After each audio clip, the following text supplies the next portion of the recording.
નમસ્કાર દોસ્તો હું જે વિડીયો તમને બતાવવાનો છું એ વિડીયો મને એવું લાગે છે કે એવા જ લોકોને પસંદ આવશે કે જેમને પોતાના બાળકો ભણતા હોય, અભ્યાસ કરતા હોય અને એમના અભ્યાસને લઈને, એમના ભવિષ્યને લઈને ચિંતા હોય.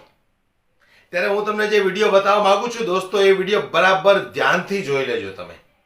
ત્યાર પછી તમે નક્કી કરજો કે આપણા બાળકોના સારા ભવિષ્ય માટે આપણે શું કરવું જોઈએ. તો તમારે બીજું કશું નથી કરવાનું, ફક્ત ને ફક્ત આ ભારતીય જનતા પાર્ટીને હવે ગુજરાતમાંથી કાઢવાની છે. આટલા પેપરો ફૂટે છે, આટલા કૌભાંડો થાય છે, છતાં પણ આ ભારતીય જનતા પાર્ટીના સરકારના શાસનની અંદર આવા એક પણ ભ્રષ્ટ અધિકારીઓને સજા કેમ નથી થતી? ત્યારે વારંવાર સોશિયલ મીડિયામાં આવીને યુવરાજસિંહ આ સરકારનો ભાંડો ફોડે છે, છતાંય આ લોકોના પેટનું પાણી નથી હલતું. એટલે હવે જનતાએ જાગૃત થવું પડશે. પણ મેં કીધું એમ કે જેમના બાળકો ભણતા હશે, એમના બાળકોના અભ્યાસને લઈને પોતાના વાલીઓ ચિંતિત હશે ને, એવા જ લોકો આ વિડીયો પૂરો જોશે અને એવા જ લોકો આ વિડીયો આગળ વધુમાં વધુ શેર પણ કરશે. વિદ્યાર્થીની વેદના વ્યથાને વાચા આપવા માટે ઉપસ્થિત થયા છો. છેલ્લા ઘણા સમયથી આપણે જોઈએ છીએ કે ગુજરાત રાજ્ય સરકાર એ વિદ્યાર્થીઓ છે, ગુજરાતના જે યુવાનો છે, એની ઉપર અલગ અલગ પ્રયોગ કરે છે. અને આ પ્રયોગમાં એક નવો પ્રયોગ વિદ્યાર્થીઓના ભવિષ્ય સાથે ચેડા કરતો એ સીબીઆરટી પદ્ધતિ છે. અને વર્તમાનમાં સીબીઆરટી પદ્ધતિના માધ્યમથી ગૌણ સેવા પસંદગી મંડળ દ્વારા 9 પરીક્ષા લેવામાં આવી છે. અને આ જે 9 પરીક્ષા લેવામાં આવી છે તેમાં forest, CCE, sub auditor, senior surveyor, planning assistant, work assistant, મદદનીશ ઇજનેર સિવિલ, ગ્રાફિક ડિઝાઇનર એમ કરીને અલગ અલગ જે પરીક્ષાઓ લેવામાં આવી છે. તેમાં આજે સૌથી મોટો અને સૌથી પેચીદો મુદ્દો જે ઊભો થયો છે એ છે ફોરેસ્ટ બીટગાર્ડને લઈને, જેમાં 7 લાખ ઉમેદવારોએ ઉમેદવારી કરી હતી. 823 પદ હતા અને 45 સેક્શનમાં અલગ અલગ શિફ્ટમાં આ પરીક્ષા લેવામાં આવી હતી. આ અલગ અલગ શિફ્ટમાં દિવસમાં 3 શિફ્ટ, સવાર, બપોર ને સાંજ, એ રીતે 3 શિફ્ટમાં પેપર લેવામાં આવ્યા હતા. અને તેમાં જે વિસંગતતાઓ અને જેમાં જે અસમંજસતાઓ ઊભી થઈ છે, એમાં જે સીબીઆરટી પદ્ધતિ એપ્લાય કરવામાં આવી તેમાં સ્ટાફ સિલેક્શન પદ્ધતિની જેમ, આઈબીપીએસ ક્લર્કની જેમ, એસએસસી સીજીએલની જેમ નોર્મલાઇઝેશન મેથડ જે છે એ નોર્મલાઇઝેશન મેથડ એપ્લાય કરવામાં આવેલી. અને જે આજ વખતે ગતરોજ ગૌણ સેવા પસંદગી મંડળ દ્વારા જે ફોરેસ્ટ બીટગાર્ડ એટલે કે જે વનરક્ષકની જે યાદી જાહેર કરવામાં આવી છે, એ યાદીમાં ફક્ત નામ જાહેર કરવામાં આવ્યા છે. તમે કોઈ મેથડને ફોલો કરો છો તો એ મેથડ જે રીતે રિઝલ્ટ બનાવે છે એ પ્રકારે રિઝલ્ટ પણ જાહેર કરવું જોઈએ. એમાં એટલે કે ફોરેસ્ટ બીટગાર્ડમાં એ પ્રકારે રિઝલ્ટ જાહેર કરવામાં નથી આવ્યું, સીધા જ નામો જાહેર કરવામાં આવ્યા છે. અને તેને કારણે વિદ્યાર્થીઓના નોર્મલાઇઝેશન પ્રમાણે કેટલા માર્ક વધ્યા અને કેટલા માર્ક ઘટ્યા એમાં કોઈ પ્રકારનો ઉલ્લેખ નથી. કઈ કેટેગરીને સામેલ કરવામાં આવી, કઈ કેટેગરીને બાકાત કરવામાં આવી એનો પણ કોઈ ઉલ્લેખ નથી.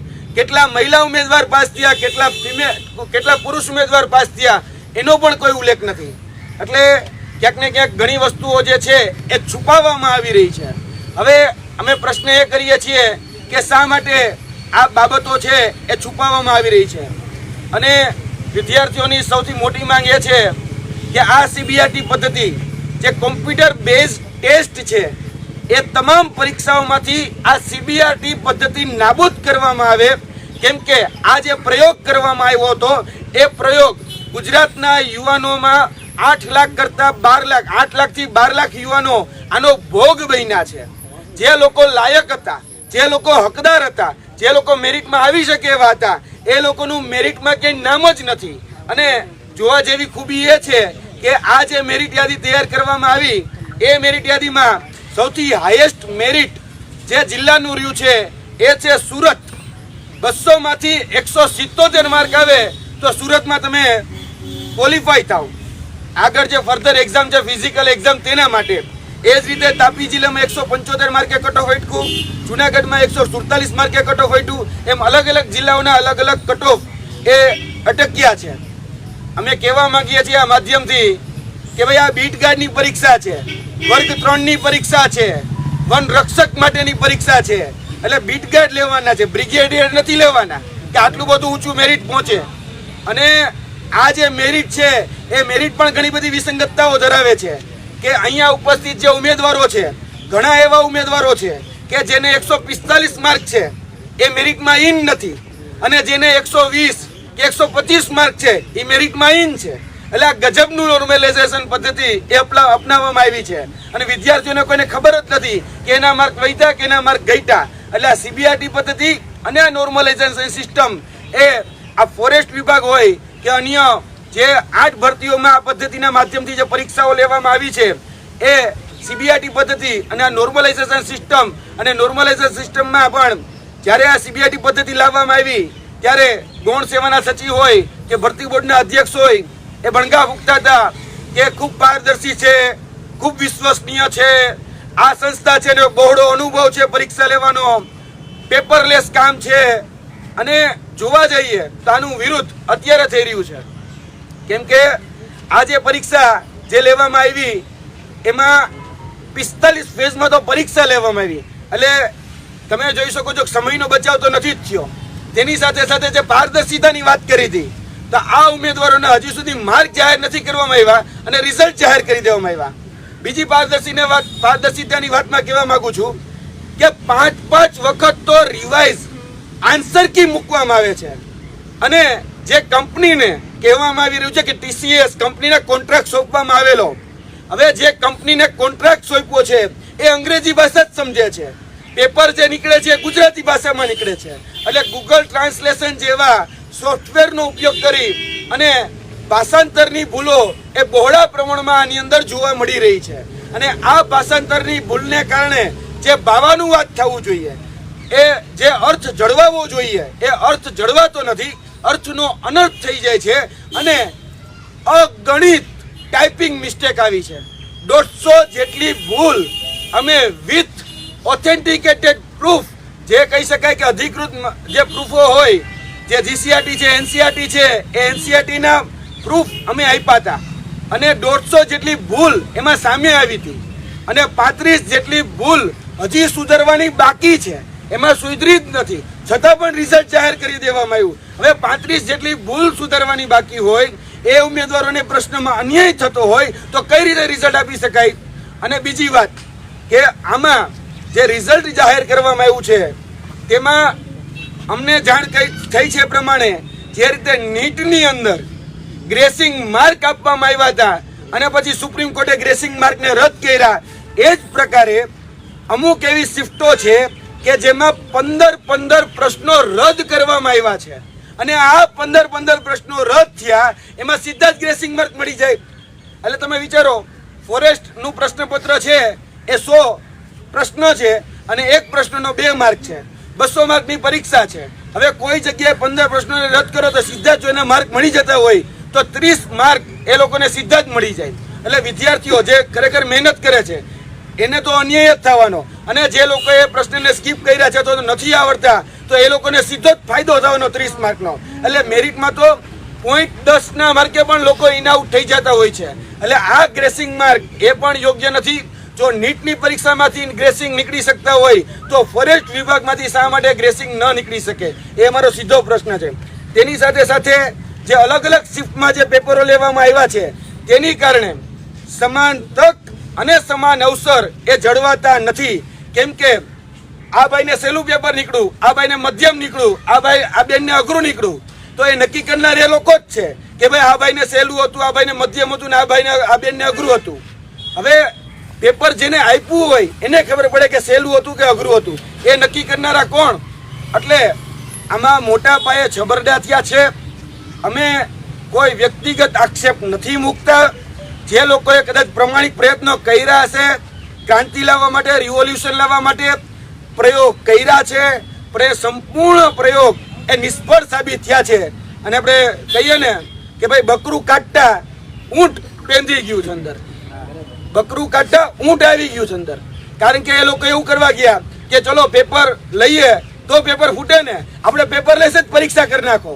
પણ એ લોકોએ જો ભૂતકાળની પરીક્ષાઓમાંથી બોધપાઠ લઈ જેટલી પણ જગ્યાએ પેપર લીકેજની સિસ્ટમમાં જે જગ્યા છીંડા છે એ છીંડાઓને જો સાંજે હોત તો આ પરિસ્થિતિનું નિર્માણ ન થયું હોત. અત્યારે વર્તમાનમાં પણ જે ભૂલો આવી છે, ભાષાંતરની ભૂલો છે, ગ્રેસિંગની ભૂલો છે, એના કારણે જે મહેનતુ અને હકદાર ઉમેદવારો છે જેનું મેરિટ બનતું હોવા છતાં એ લોકો મેરિટમાં નથી. અહીંયા આપણી પાસે બેન પણ ઉપસ્થિત છે અને એ બેનને જુનાગઢ જિલ્લામાં 145 માર્ક છે. હવે 145 માર્ક હોવા છતાં એ બેનનું જે એસસી કેટેગરીના છે તો એ બેનનું માર્ક હોવા છતાંય એ જુનાગઢના મેરિટમાં ઇન નથી થતા. હવે એવું તો કયું ગ્રેસિંગ આપવામાં આવ્યું કે 165 જેને મેરિટ અટકે, 175 જેને મેરિટ અટકે. એટલે ક્યાંક ને ક્યાંક આ જે રિઝલ્ટ જાહેર કરવામાં આવ્યું છે વગર માર્કનું, એમાં ઘણી બધી વિસંગતતાઓ છે. આ માધ્યમના પ્રેસ કોન્ફરન્સના માધ્યમથી અમે સરકારને, ત્યારબાદ ગૌણ સેવાને, સામાન્ય વહીવટ વિભાગ જીએડીને કહેવા માંગીએ છીએ કે આ સીબીઆરટી પદ્ધતિ એ નાબૂદ કરવામાં આવે. આ નોર્મલાઇઝેશન સિસ્ટમ પ્રમાણે જો પારદર્શી સરકાર હોય, પારદર્શી વહીવટ ચલાવવા માંગતી હોય તો તમામ લોકોના માર્ક, તમામ લોકોની કેટેગરી પ્રમાણે તમામ જે નોર્મલાઇઝેશન સિસ્ટમ એપ્લાય કરવામાં આવી છે, કોના માર્ક વધ્યા અને કોના માર્ક ઘટ્યા, ઓરિજિનલ માર્ક કેટલા હતા, આ બધી જ વસ્તુઓ એની વેબસાઇટ ઉપર પીડીએફના ફોર્મેટમાં બધા જ લોકો જોઈ શકે એ રીતે મૂકવામાં આવે, જેથી કરીને જો પારદર્શિતા જાળવવી હોય તો એ પારદર્શિતા જાળવી શકે. બાકી જે છુપાવવામાં આવી રહ્યું છે એમાં ક્યાંક ને ક્યાંક અમને કૌભાંડ, ભ્રષ્ટાચાર, ગેરરીતિની બૂ આવી રહી છે. જી, જે બે વિદ્યાર્થીઓ છે એ વિદ્યાર્થીઓની પ્રતિક્રિયા આપણે લઈ લઈએ, કારણ કે એ પોતાની વેદના જાતે જ કહી શકશે.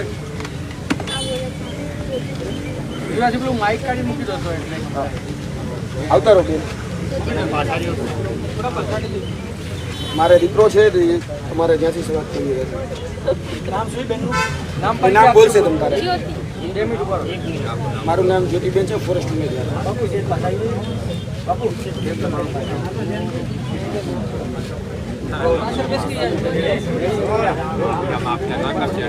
મારું નામ જ્યોતિ છે, હું એક ફોરેસ્ટ ઉમેદવાર છું.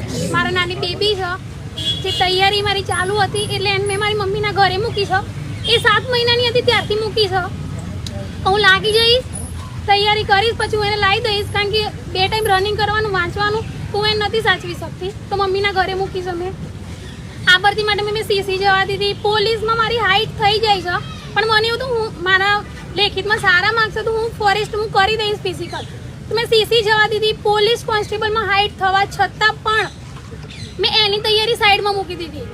આમાં લાગી જઈશ ને તો હું જલ્દીથી એક ગવર્મેન્ટ નોકરી લઈ લઈશ ને મારી છોકરી મારી જોડે લાવી દઈશ. કારણ કે હું જ્યારે મારા મમ્મીના ઘરે જાઉં છું એક જ પ્રશ્ન કરે છે કે મારી મમ્મી મને લેવા આવી છે, કારણ કે એ લાગી ગઈ છે પોલીસમાં. એ એક જ પ્રશ્ન કરે, મમ્મા તો પોલીસ બની ગઈ, તું એને એવું કશું ના બેટી, હજુ વાર છો, હું બની જઈશ પોલીસ. પગમાં હાઈ જમ્પ, લોંગ જમ્પથી પગમાં ઇન્જરી થઈ જાય છે, ચાલી નહીં શકાતું, તો બી સવારમાં ઉઠીને અમે જઈએ જ છીએ કે ના અમારે કરવાનું જ છે, કંઈ કે અમારે નોકરી લેવાની જ છે. તમારા માટે ભલે એક ભરતી હશે, એક જગ્યા હશે, અમારા માટે અમારા સપના છે જે પૂરા કરવા માટે અમે રાત દિવસ મહેનત કરી રહ્યા છો. સવારમાં 4 વાગે ઉઠીએ છીએ, ના તડકો જોઈએ છે, ના વરસાદ જોઈએ છે, અમે કંઈ નથી જોતા. લોકો પ્રશ્ન કરે છે, આટલા વર્ષથી મહેનત કરે છે, કેમ નથી લાગતા? દફતર ઉઠાઈને ક્યાં જાઓ છો? વરસતા વરસાદમાં ક્યાં જાઓ છો? લોકોના પ્રશ્નોના જવાબ આપીને થાકી ગયા, તો બી એવું થાય નોકરી આવશે ને એ જ અમારો એક જવાબ છે. ભરતીઓમાં આટલા બધા છબરડા થઈ, અમે કોને સમજાવીએ? આટલી બધી મહેનત કરવા છતાં બી 3-4 આન્સર ક્યુ આવી રહી છે? તમે શું કરી રહ્યા છો? કોણ અમે જવાબ આપીએ?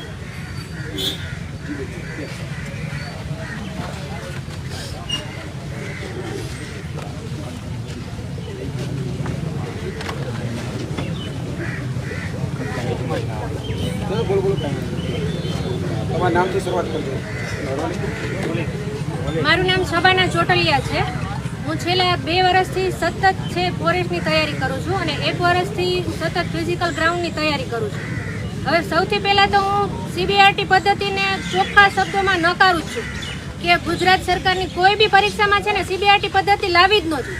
કેમ કે સાહેબે જે પહેલા વાત કરી હતી ને કે સીબીઆરટી પદ્ધતિ એકદમ સક્ષમ છે, તમારું રિઝલ્ટ જલ્દી આવી જશે, પારદર્શક આવી જશે, પણ આમાં જ્યારથી ભરતી બહાર પડી, જ્યારથી પરીક્ષા લેવાની, આટલી આન્સર કી આવી અને રિઝલ્ટ આવ્યું, ત્યારથી તમને કોઈને લાગે છે કે આમાં પારદર્શકતા ક્યાંય તમને દેખાય છે એવું?